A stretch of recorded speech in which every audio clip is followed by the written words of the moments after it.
Welcome to the Tesla Economist. Please hit the thumbs up and remember to subscribe.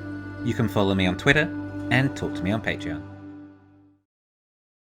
Alright, with the stock price, we've been through the wars over the past few months, but it would appear the stock and market are getting a bit of a room to breathe again. Well done to all of you who bought on a really good dip, provided it doesn't crash again, of course. But wow, we went into the 700s again. I did buy one leaps on the dip. It was for a strike price of $1,000 January 2024 for $239. The stock price at the time was $816.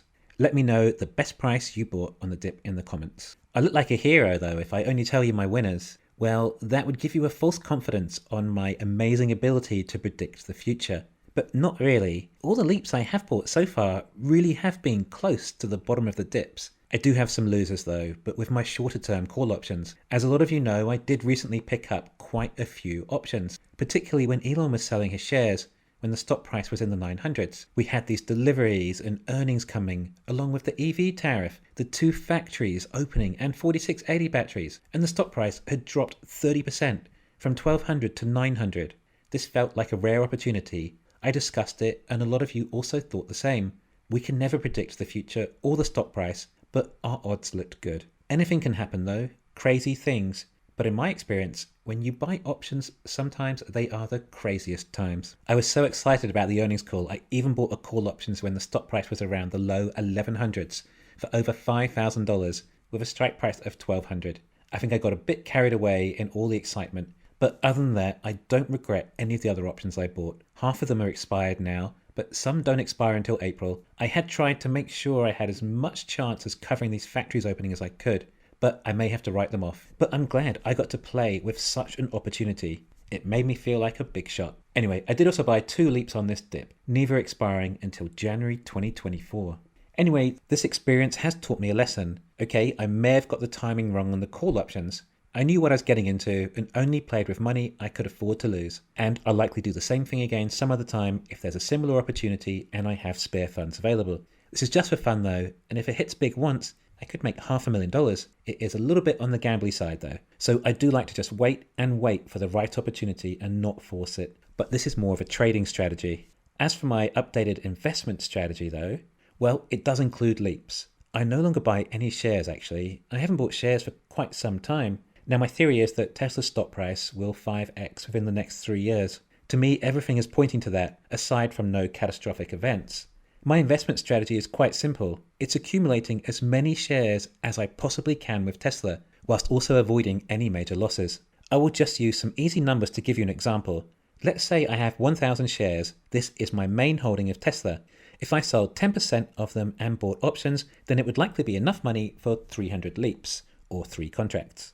I would now control 1,200 shares instead of 1,000 shares, and these options have a 2-year expiry date. I would only buy these options or leaps whenever Tesla dips, and then dips some more. I'm not looking for a standard share accumulation dip, where you may still be trying to buy your main holding for Tesla. I'm looking for a bargain dip. Then whenever it dips really low, like when we just saw Tesla in the low 800s or even 700s, or like when it was in the 500s last year, or even the 600s, and you can't always buy at the bottom, but you get the idea. I just make sure it's a good dip, and Tesla can dip. I would say the dips may become less extreme the lower the PE ratio gets though, and the more mature Tesla becomes, so we may want to make the most opportunity of the dips while they still come to such extremes.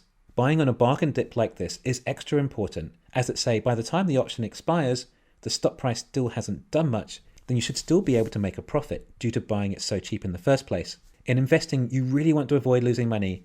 Reduce risk as much as possible. Like I say, I expect about a 5 times stock increase in 3 years, and perhaps 10 times within under 5 years. My target is to try and double the number of shares I have by 2025, and by pretty much only through this strategy. I don't think YouTube or Patreon will cover these. My Tesla shares are my biggest asset, so I may as well leverage my biggest asset. Okay, so bear with me. Now you understand there is a major assumption I have going into this, is that the price will increase that much over that time. Now I can use this belief with my investment strategy to make it as strategic as possible.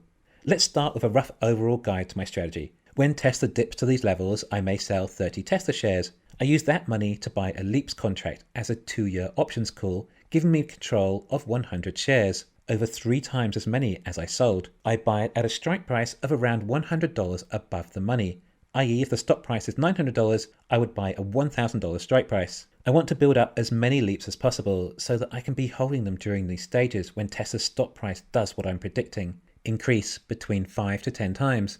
I think though, if at any time my leaps are worth enough that I can sell 1/3 of them to exercise the rest, I would do that. The stock would not have to go up 5 to 10 times in order for that to happen. But with the volatility, I could possibly get more than one shot at this. And what about implied volatility? Well, it pretty much has to meet that criteria. The leaps must be affordable by selling 30 shares. That's the price you're paying, 30 shares. It's a leverage move. The only other difference is the strike price, which, like I said, I try to get around $100 above the stock price. But if it's a really great dip, then you could always go a little further out, even $200 or $300 above the stock price. My thought is, the trick is to make sure I have as many leaps for as long an expiry date as possible. Whenever the stock gets to these crazy levels, I transfer 30 shares to 100 leaps and leverage up more. However, if the stock ever jumped particularly high, I think I would also sell 1 leaps too. It may be up 300% or so. That could then fund 3 more leaps contracts on the next dip. So I sell 1, but I'm not buying 3 more like you might think, just with further out expiry dates. At least currently that is not my strategy. I think I'll just wait for dips, and it would eventually be better to fund the leap strategy by selling leaps and not shares.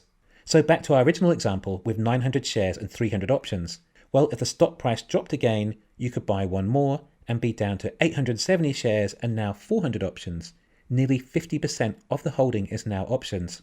If the stock went to a new high, you could sell 1 of the options, then it drops again. You can use the proceeds from that sale to perhaps buy 3 more options contracts, thus giving you 870 shares and 700 options contracts. Then if the stock price went bonkers, then you could sell 1 option and some shares to exercise the other options and end up with perhaps 1,400 options or so. 40% more than what you had before.